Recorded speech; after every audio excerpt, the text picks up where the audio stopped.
BAM TVSN. Actualité de la presse. Journée sans presse au Sénégal, Sadibou Marong de RSF appelle au dialogue et à accent grave la réforme. Ce mardi, certains médias sénégalais ont marqué une pause en cessant toute activité, une réaction inédite face aux pressions croissantes, exercées par le gouvernement.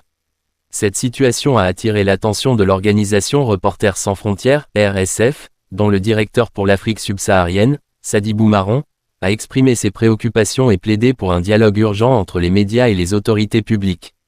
Invité de la rédaction de Radio Sénégal, Sadibou Marong a souligné que dans une démocratie telle que le Sénégal, où les élections se déroulent régulièrement et où l'alternance au pouvoir est une réalité, une telle situation ne devrait pas se produire. Pour Marong, l'arrivée de nouvelles autorités aurait dû être l'occasion de redresser la situation, mais les faits montrent une tendance inverse.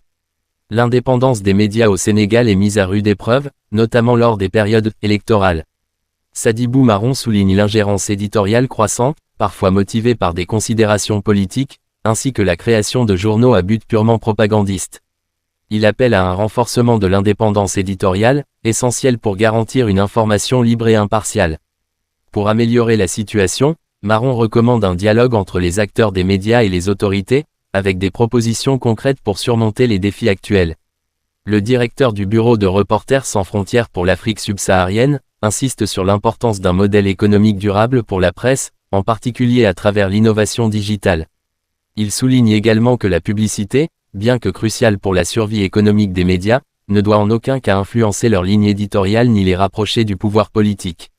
Sadibou Marong appelle à la sérénité et à une réflexion collective pour protéger la liberté de la presse au Sénégal, qu'il considère comme un pilier indispensable pour la démocratie et le développement d'un pays.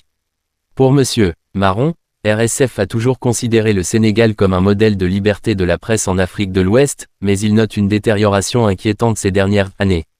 Selon un rapport publié par l'organisation en juin, le Sénégal a enregistré 70 cas d'entrave à la liberté de la presse, incluant des arrestations, des emprisonnements et des attaques contre des journalistes.